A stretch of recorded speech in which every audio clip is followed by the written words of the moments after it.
Bon, bonjour, bonsoir à tous et à toutes. Ici Maître Gardien de la tradition. Quand le créateur et les mains de nos ancêtres nous accorde la santé et la vie, nous sommes de faire une ici Maître Gardien de la tradition. Bienvenue sur votre chaîne. Si ce que vous n'oubliez pas de partager massivement la vidéo, activez la cloche de notification pour ne rater aucune de nos vidéos et surtout abonnez-vous massivement, activez la cloche de notification et partagez la vidéo.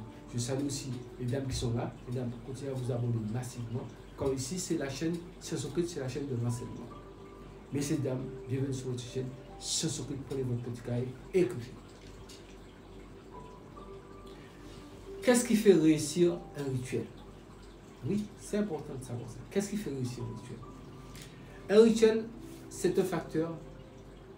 Il y a beaucoup de choses qui rentrent en jeu.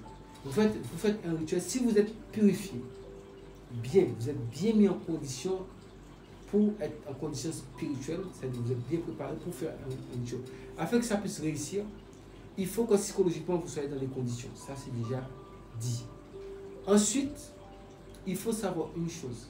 Apprenez à convertir les heures GMT. Quand vous entendez heures GMT, il faut convertir. C'est pour ça que vous avez vu, il y a des fuseaux horaires que les gens ne tiennent pas compte de ça.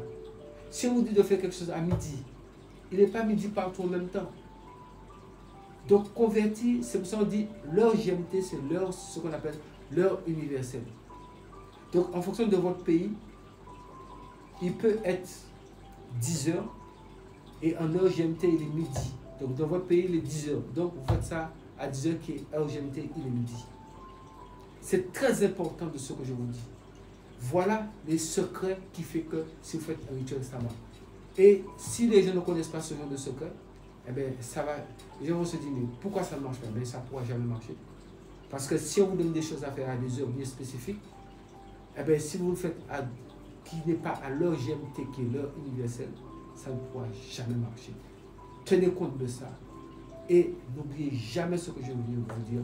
Analysez l'heure GMT, calculez l'heure GMT, et en fonction de votre pays où vous êtes en train de faire votre rituel, calculez l'heure GMT. Si vous ne savez pas, maintenant vous savez, avec les moteurs de recherche, on peut tout trouver en fonction où vous êtes. On vous apprend comment calculer l'heure GMT, calculer les heures GMT pour pouvoir faire le travail aux heures qu'on vous donne et qu'il faut que ça tombe en heure GMT. Heure GMT, c'est l'heure que tout se régit sous cette heure-là.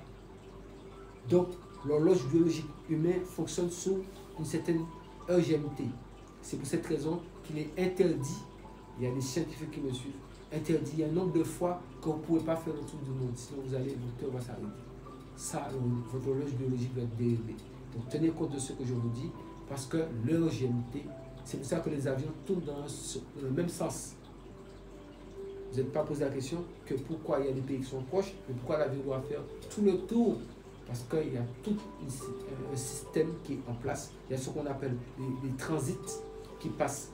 Il y a 9 transits. Il y en a beaucoup plus. Mais je parle de 9 transits qui passent sous la Terre et qui a de l'influence sur nous.